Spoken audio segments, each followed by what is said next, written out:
I think we're all learning that a democratic system has to have a balance between executive power. I'm not going to apologize for the necessary executive power of a prime minister. Otherwise, you can't get things done. But the power must be accountable to Parliament through question period, through the committee process.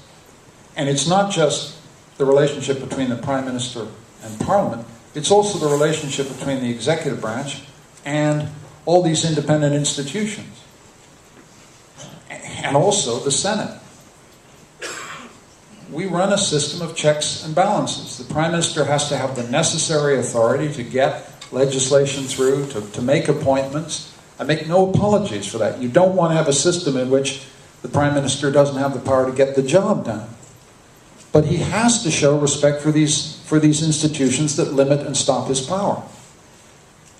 And choose a funny example. Linda Keane was the nuclear regulator. She was in charge of regulating Canada's nuclear system.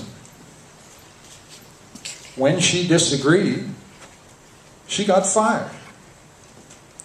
There are a whole set of checks and balances in our system that are there to check the power of an executive. And they should be there. And the core of it is Parliament.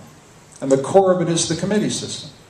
And when the MPs in this room are doing their job, you see them doing their job. I see them do it. Putting the questions that you want asked the people who hold power. And this detainee issue has been the classic example.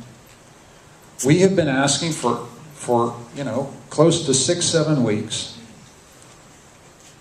Why did this government fail to act on credible information about detainee abuse in Afghan prisons? Why for 18 months did you do nothing? These are the kind of questions you elect us to ask. And when a Prime Minister shuts down Parliament, it makes it impossible to do our job. And we're not doing our job for ourselves. We're doing it because you elected us to do the job, and we do it as well as we can. But there's a broader question of reestablishing institutional respect. If I become Prime Minister, and that's up to the Canadian people, I have to respect the institutions that constrain my power. That's how the system works. Is this working now? My name is Will Damaris. I'm studying history and philosophy in my 4th year at Dal. I'd like to thank you for coming out to Dal and also for engaging campuses around the country. I think people of all stripes appreciate that. My question is about basically the Harper-governed or engineered deficit. I'm wondering, was there an election or were there to be an election this upcoming spring, and your party were to supplant him? What could you do short of, adding taxes or cutting expenditures to deal with that? Question about the deficit. Let's remember how we got there, first of all. These sessions across the country are not, believe me, party political. I don't want to get hyper-partisan here. But it is just a fact that when we left office, there is a $13 billion surplus in the public accounts of Canada. By October 2008, we were in deficit before the crisis hit, right?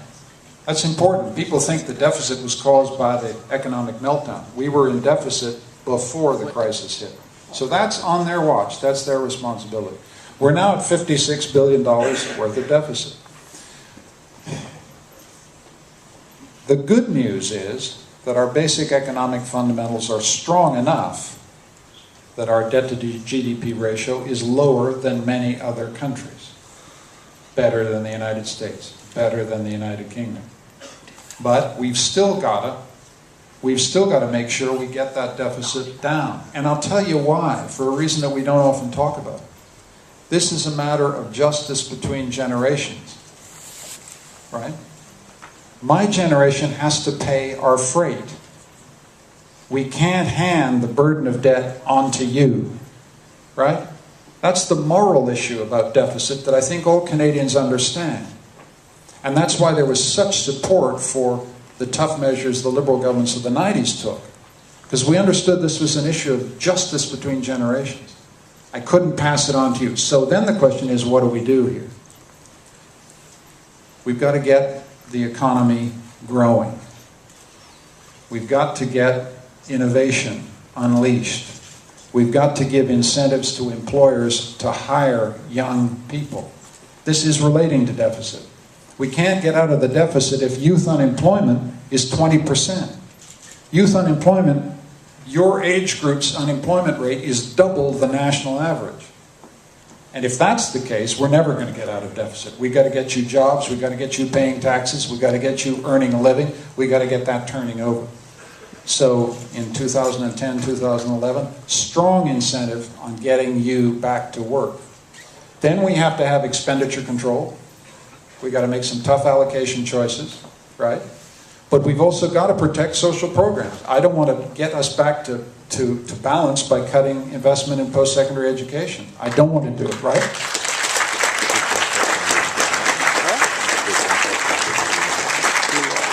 And let me drive that nail in a little harder, just for a minute. The cuts are already starting.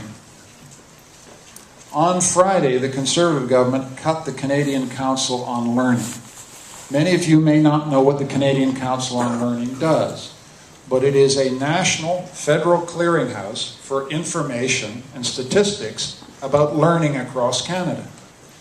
This was a program that basically allowed us to know the following interesting facts. 40% of Aboriginal Canadians do not complete high school. 1 million Canadians don't have a high school diploma. 1.6 million Canadians don't have literacy skill levels above level 3, which is the basic level that you need to get a job. This research unit found those facts out. If you don't have a research unit that finds out where the gaps are in Canada's learning, you're flying blind if you want to make policy. The government, the Conservative government's just cut that. So we're going into a response to deficit in which I think they're cutting the wrong things, particularly investment in post-secondary education. So we've got some very tough choices to make. We have to talk about them honestly. But the thing I do not want to cut is investment in education, because it seems to me the key to getting you a job and getting this economy moving. We have a question actually over here. I'm doing mobile mic, just so if you know if I'm around you, flag me down and I'll try to get a question to you. I'm over here. Hi, Mr. Ignatieff. My name's Colin Walker. I go to the University of King's College and I'm in the foundation year program. Firstly, I'd like to thank you for organizing this whole tour series. I mean, maybe it's my lack of involvement, but I don't think Canadian politicians do this enough anymore. You talked about renewable energies and our need to invest in more green technology. Earlier this year, the Harper administration allowed the Chalk River nuclear reactor to be shut down, and there are no plans to open up a new one. There's obviously, and with Alberta and the tar sands were one of the largest producers of CO2. So why are we shutting down renewable technologies instead of investing in them? And do you think that you would have dealt with the situation differently or plan on potentially investing in that sector more? Thank you for the question. I often joke that Canada invests less in renewable energy technology and research than the state of Alaska, which means that Stephen Harper is behind Sarah Palin when it comes to this.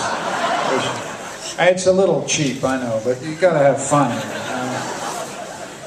We derive about 1% of our energy needs from renewables, and that's very, very low. And our party is committed to getting that up to 5-10% in a phased increase. We need to incentivize renewable technologies every way we can. What we want to have is a diversified energy portfolio in which we've got some fossil fuels. Let's be honest with each other. We're going to be in the fossil fuel era for another generation or two, right?